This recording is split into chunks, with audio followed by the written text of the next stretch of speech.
Assalamualaikum warahmatullahi wabarakatuh. Bertemu kembali dengan Ibu Siti Mariatun pada mata pelajaran Bahasa Indonesia.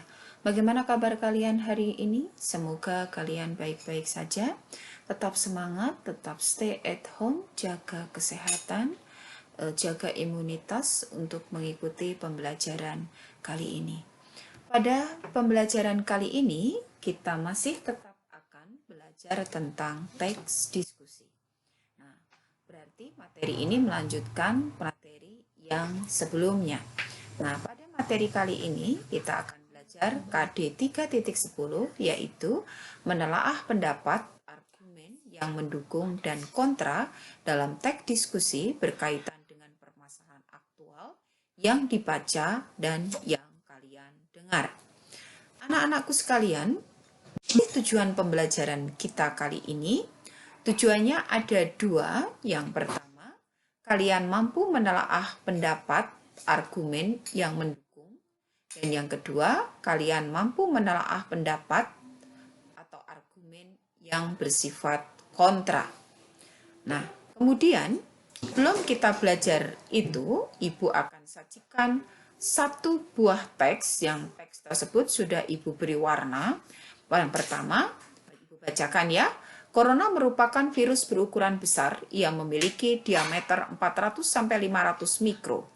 Virus corona merupakan virus menular COVID-19 atau yang biasa disebut dengan virus corona, dapat menempel pada benda-benda di sekitar kita. Virus ini berasal dari Wuhan, Cina.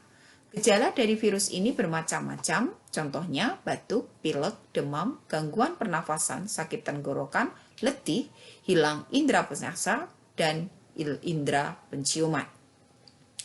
Selanjutnya, ada Ibu beri tanda biru. Dampak COVID-19 banyak dirasakan, di antara lain banyak tempat-tempat keramaian yang ditutup. Hal ini dikarenakan untuk mencegah penyebaran wabah COVID-19. Masyarakat menjadi risau dan menimbulkan kekhawatiran atau kecemasan yang berlebihan karena mereka takut jika mereka terkena virus tersebut. Yang berikutnya Ibu garis hijau.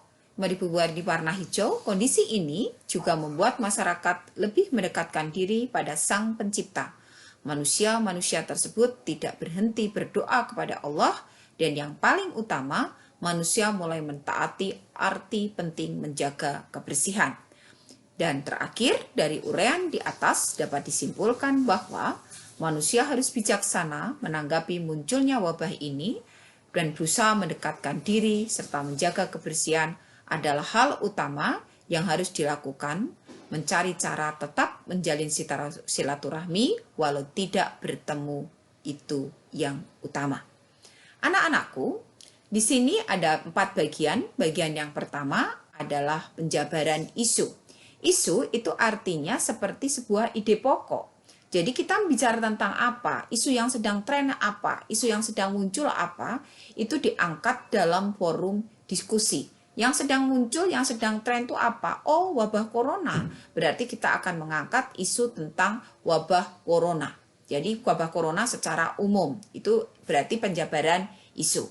Yang berikutnya adalah argumen kontra. Artinya pendapat yang kontra. Artinya sebuah pendapat yang kata yang diistilahkan adalah yang menyebabkan wabah ini menimbulkan dampak buruk atau sesuatu yang buruk atau sesuatu yang kurang. Di situ ada rasa, misalnya keramaian ditutup, tempat ibadah ditutup, masyarakat mulai cemas, itu berarti kontra. Nah, tapi di samping itu ada lagi yang pro. Artinya dengan hubungnya wabah corona, ambil sisi positifnya. Jadi ada negatif, ada positif. Jadi kontra itu negatif, yang pro itu yang positif. Atau tidak juga seperti itu. Jadi kontra itu artinya satu pendapat yang berlawanan. Jadi kalau positif negatif, kalau baik buruk, kalau yang satu A, yang satu B, begitu ya.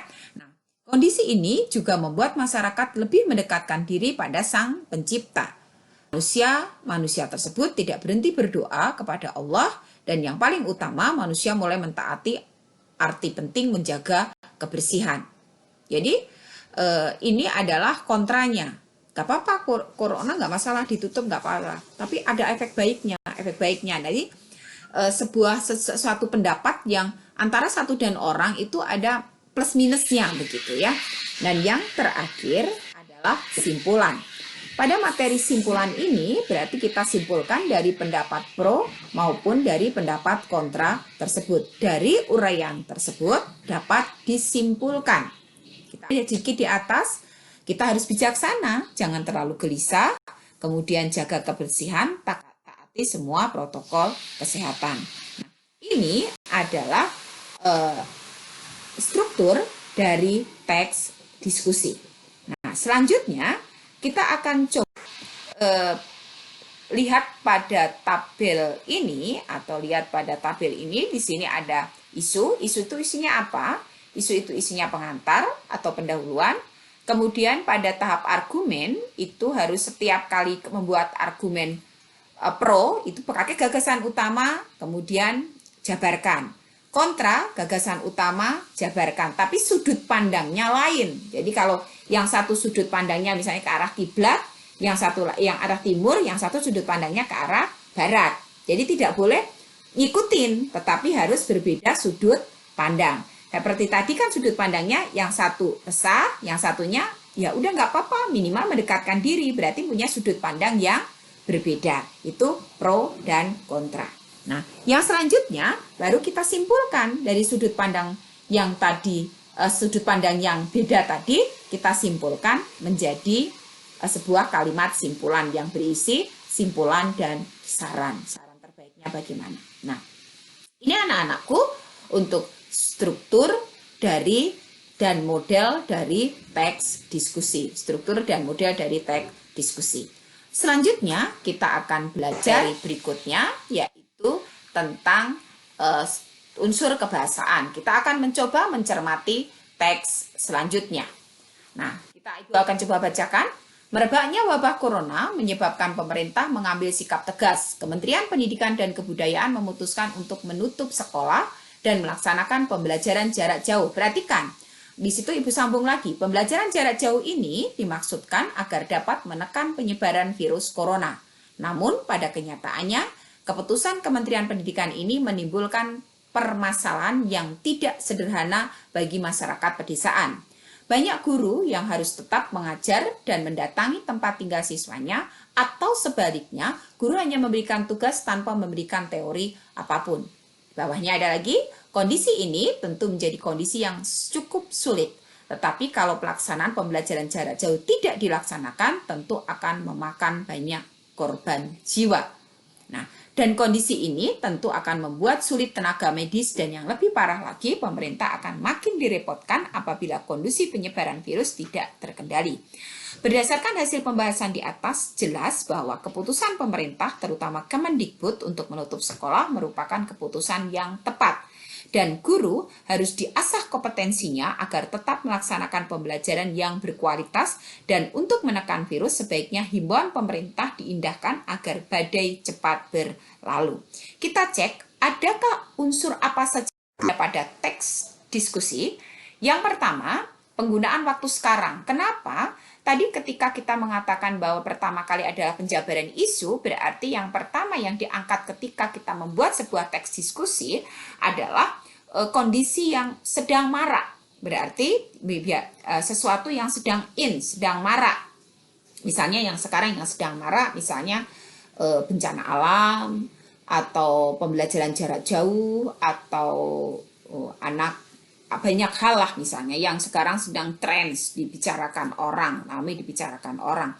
Misalnya di sini kita membuka pakai ciri dari penggunaan waktu sekarang, kondisi ini, saat ini, pada waktu ini. Nah ini adalah penunjukan bahwa waktunya adalah waktu sekarang. Nah, kemudian yang kedua adalah kalimat emotif. Kalimat emotif itu kalimat yang membutuhkan emosi, yang membutuhkan pemikiran. Jadi ketika kalimat ini dimunculkan, kita berpikir gitu. Misalnya, kondisi ini tentu akan membuat sulit tenaga medis, yang lebih parah lagi pemerintah akan makin direpotkan apabila kondisi penyebaran virus tidak terkendali. Nah, kalimat ini ketika dimunculkan akan menimbulkan pemikiran, kumaha, gimana caranya agar tidak terkendali, berarti menimbulkan emosi, menimbulkan melibatkan pemikiran, sulit, direpotkan, penyebaran tidak terkendali. Bagaimana ini nanti? Ya, ini menimbulkan sebuah pemikiran-pemikiran, masalah gitu ya. Yang ketiga adalah evaluasi dari pemikiran tersebut. Nah, jadi karena tidak terkendali, tentu kondisinya cukup sulit. Nah, berarti ini evaluasi. Jadi karena tidak terkendali, cukup sulit. Nah, sulit kan kalau tidak terkendali berarti sebenarnya bukan cukup sulit, sangat sulit. Ini maksudnya pada evaluatif. Berarti evaluasi itu artinya, evaluatif itu artinya sesuatu yang sudah pada takarannya, ukurannya, sulit, tidak sulit, cukup sulit, mudah, sangat mudah, amat mudah. Nah, kemudian kita pakai yang modalitas, artinya modalitas apa? Kepastian. Nah, jadi Kemendikbud menutup sekolah merupakan keputusan tepat. Jadi sesuatu yang pasti gitu, bahwa keputusan ini tepat, berarti pasti. Sifatnya itu pasti. 50 itu berarti modalitas, pasti. Tidak artinya tidak antara, tetapi sesuatu yang sifatnya pasti. Hari ini pembelajaran tatap muka, pasti, sifatnya pasti. Nah, kemudian yang berikutnya adalah konjungsi. Banyak sekali konjungsi. Ada konjungsi penjumlahan, ada konjungsi penentangan. Di sini ada kata dan berarti penjumlahan.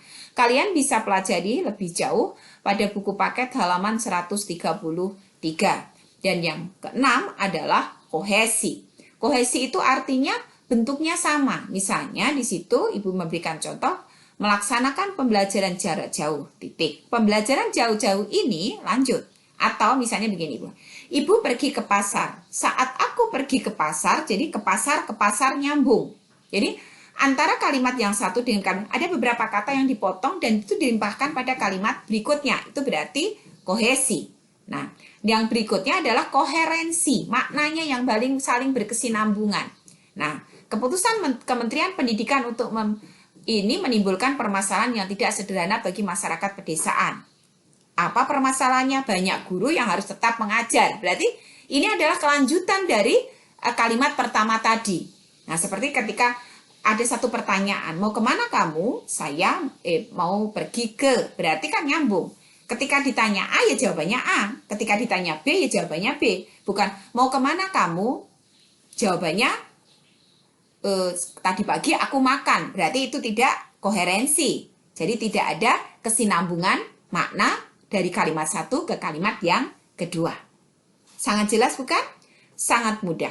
Nah, selanjutnya kalian bisa pelajari kembali, bisa berliterasi kembali melalui internet, atau kalian bisa melihat melalui buku kembali, baca-baca kembali, literasi kembali di buku paket kalian. Nah, selanjutnya akan berikan kalian lembar kerja, cukup mudah, kerjakan latihan soal buku paket halaman 135 sampai 137 untuk latihan struktur teks diskusi. Kemudian buatlah satu paragraf kutipan teks diskusi yang mengandung kalimat emotif, modalitas, dan ada konjungsinya. Konjungsinya nggak usah banyak-banyak, nggak ada masalah. Ya, yang penting ada konjungsinya, beri tanda merah di situ. Yang ketiga, tulislah satu paragraf yang berisi kalimat yang mengandung kohesi dan koherensi. Satu paragraf yang mengandung kohesi dan koherensi dengan mengambil permasalahan yang pro dan kontra. Kerjakan secara berkelompok. Selanjutnya, terakhir, sebagai kalimat motivasi untuk membangkitkan semangat kamu adalah, dan ini adalah wujud dari nilai karakter yang Ibu tanamkan pada hari ini adalah, butuh sebuah keberanian untuk memulai sesuatu dan butuh jiwa yang kuat untuk menyelesaikannya. Jadi apapun permasalahannya, kamu harus berani memulai. Jangan takut. Dan butuh jiwa yang kuat untuk menyelesaikannya. Jangan rapuh. Setiap permasalahan harus dihadapi dengan tegar. Itu dari Jessica N.S. Yurko. Demikian anak-anakku. Selamat belajar. Semoga hidupmu selalu bahagia. Mohon maaf apabila dalam penuturan Ibu banyak kesalahan. Tetap semangat, Ibu sayang kalian. Billahi taufiq wal hidayah. Wassalamualaikum warahmatullahi wabarakatuh.